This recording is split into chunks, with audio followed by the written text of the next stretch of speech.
Hey guys, welcome to Etsy Print on Demand Shop Reviews. This is episode number 91. We're going to be reviewing a viewer submitted Etsy shop, see what they're doing well, see if they can improve upon anything and get better together at the best time of year to be launching new products and raising the bar for your shop, as this is the biggest sales time of the year. So let's get to it. All right, the shop we're looking at today is Our Eclectic Shop. I'm gonna link to it in the description in case you wanna check it out for yourself. I like the use of the banner. Let's see, a place to find the perfect gift for family and friends. Personalization available on any product, which is a great way to stand out, especially with a new shop. Offering personalization. By the way, I just saw an Etsy commercial on TV and guess what they were talking about? Personalized products being available on their platform. Take a hint. If Etsy's gonna be spending the big bucks, I mean, if I saw it on TV, it had to have been during an NFL game. It's about all that I watch on TV, honestly. So they're spending some big bucks for that visibility. Take a hint. They're talking personalization. We should be offering personalization. All right, so featured items. All right, that's really cool. You got some doormats. I like that. You got sections here as well. Okay, so that's pretty cool. Grandparents' gifts. When I saw a doormat, I was like, should the section be doormats or grandparents' gifts? But I get it now. Looks like you've got some, I think, what did I see this on? Creative Fabrica. So some Creative Fabrica utilization here. I think that's a really nice design. I think it looks great on the sand colored Gildan 18,000 there. So well done. Expensive and difficult. Maybe we go back to the primary view and just kind of check out your shop and what you got going on here. So you've got a section for fall and Thanksgiving. You've got some candles here. By the way, I mean, I know some people that are really successful with candles. I have not spent much time actually listing candles myself, but I love this. I love what you've got going on here. Like a retirement personalized candle, a personalized candle gift for your aunt, personalized candle for your favorite child for Christmas. Is that what it is? Got the mug version right there as well. If you save any of these as templates, guys, I mean, this is going to be super easy to fulfill. Where'd it go? As long as you save the template. So I think that looks really nice in terms of a design, simple enough. I like that font. I've used it in recent videos as well, even though the name, I can't think of it right now. Aunt Olivia, like a mom, only cooler. So perfect for, sometimes it can be this simple, guys. You don't need to go down the rabbit hole of like, oh, I need 50 different aunt related sub niches. Like if you have a good one, you know what I mean? A winning sub niche. You've got a design that's good enough, a mock-up that features the product, which I think you have here. And I know you cropped it for the primary so that it wasn't, you know, this wasn't her primary mock-up. You know, the primary mock-up,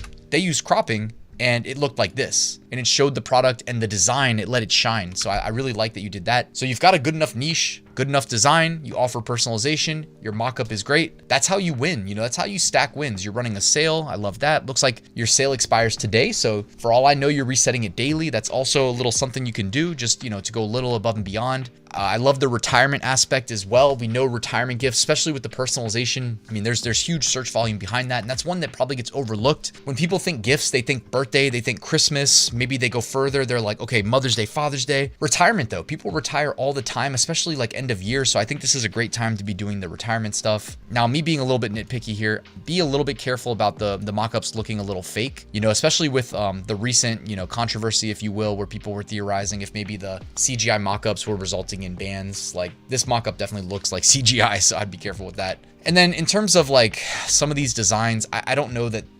necessarily these designs in the foreground look the best against the background. I actually think that this brown shirt looks better than what you used as your primary. Also, you know, generally speaking, like your first image should really be the best one. Like your candles I thought looked great. When I do shirts, I'm typically optimizing for either like a really light color, like either white or sand, or, you know, sometimes it could be like a mauve or something like that. But if it's like, you know what I'm saying? It's either that or it's, and I think of it as like light designs where it's going to go on light shirts, or dark designs that are going to go on dark shirts. And if I'm doing dark, I'm almost always going to do it on like a black shirt. I don't necessarily have to. Like if brown makes more sense, like it's fall theme, okay, I get it. But I would just really be careful, like make sure that it's good enough, like, and make sure that you're really doing yourself a favor with that primary mock-up, that in terms of the product color and letting the foreground design shine, because it's competitive out here in these Etsy streets. I don't need to tell you for you to know that. I know everybody knows that, you know, it's not a best kept secret anymore. Everybody knows about it. This one, I would, you know, align the whipped creams a little bit higher if that's an original design, just so that it's in the mouth. You know what I mean? I'm pretty sure that's like a consistent part of most of the best sellers. And then some of these mock-ups look like CGI or it's just weird. They're like rendered weird, or like a Photoshop effect is applied or something. I don't know. Something's off though. So, I mean, I don't know that customers really care. But that being said, you know, also evaluate how you look relative to your competition, because that's going to say a lot and determine a lot, you know, in terms of your success. Honestly, I would do more of these candles. I think you're onto something here with these candles. I think they look good. You may have cropped some of them a little bit too zoomed in. Perhaps maybe zoom out just a little bit so that you actually see the full candle, because a lot of times, I've said this before, people are looking at search results, but they're scanning. They're not like going slowly one to the next, to the next, to the next, to the next. They scan, they look at the peripherals, like they literally look out of their peripheral vision, and their brain needs to ascertain what it is they're looking at immediately before they move on to the next thing. So that's just something worth considering. Some of your mockups are really good. I like that thankful mama with the child. I think that's a really nice one. I mean, it looks like you've got, you know, and you're in Thanksgiving,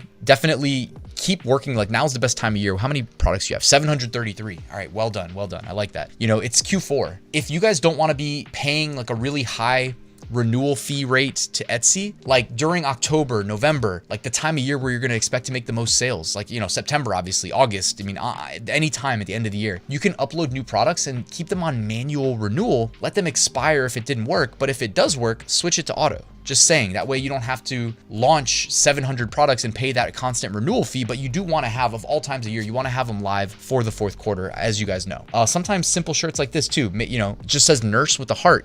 You offer customization. I love that. By the way, sometimes when you offer customization, like if it's a design like this, like you can also do something like, here, let me show you. So I pulled your design into Photoshop. I grabbed one of these big arrow graphics, and I'm just showing you, like, if in your design you have room for, you know, what I'm about to show you, like, and I mean, this isn't like some expert tip. This is just, I think, just something on the table as an option, right?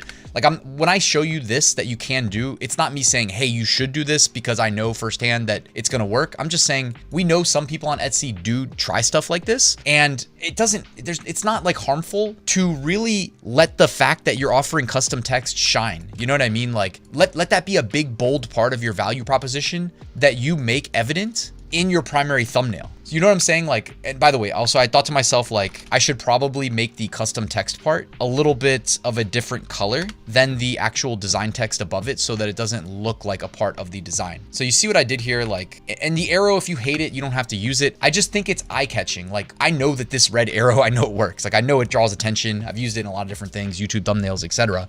It catches people's eyes, which when you're displayed in search results next to 100 other products, like, it's never a bad thing to have an eye-catching element in your graphic, right? So first things first, boom, they're looking at you because they saw the arrow, even in their peripheral. Oh, the arrow, boom. The next thing, red arrow, red text, custom text here. Well, what am I looking at? Boom. Then the next thing they do is their eyes go up to the actual design, which says nurse with a heart. You kind of see what I'm saying? It's like, play the game, right? We're competing for eyeballs, grab their attention. Where does it go now? Guided, it's an arrow. The arrow points to where it says custom text here. It's red, just like the arrow. Then their eyes are guided up to the actual design. It says nurse, it's on a sweatshirt. Now we know exactly what we are competing for, what we're doing, what we're selling. It doesn't have to, you know, it's not like that's the only way to succeed, but play the game, split test different things. If you can figure out a way to really stand out, by the way, like also what you've got 40 something sales, almost 50 sales, you know, double down on what's working. It doesn't surprise me to see, yeah, your candles are selling. I didn't know that. I didn't click this prior to hitting record, but it doesn't surprise me that these candles are selling, because I think it's, honestly, I think it's a great mock-up and a great idea. And I know firsthand from some people, you know, that candles sell really well. Like I haven't really listed that many of my own, but I know the candles do well. So anyways, I think you're doing, you know, a really great job. You're offering a lot of different products. One last thing, maybe just hone in on, you know, one specific product type instead of offering a whole bunch of different products. Like if it's apparel, maybe just do t-shirts, or maybe t-shirts and candles. But when you start doing t-shirts, candles, coffee mugs, doormats, posters, etc., it's a lot on your plate. And it's not that you're doing a bad job on any of them. It's just that, like, I bet you can do an incredible job on just candles if you really just went all in on candles. And then later on, you can always expand your offerings to other things, right? But I mean, it looks like you really are on your way. Given that this shop, you know, only has 43 sales, it looks like a relatively new shop. I bet that you're gonna have a huge 2024. Just stick with it. Anyways, thank you guys for watching this Etsy shop review. Please hit that like button if you enjoyed it, and subscribe if you are not already. I do really appreciate that. And I will see you guys tomorrow with the top 5 niches of the week.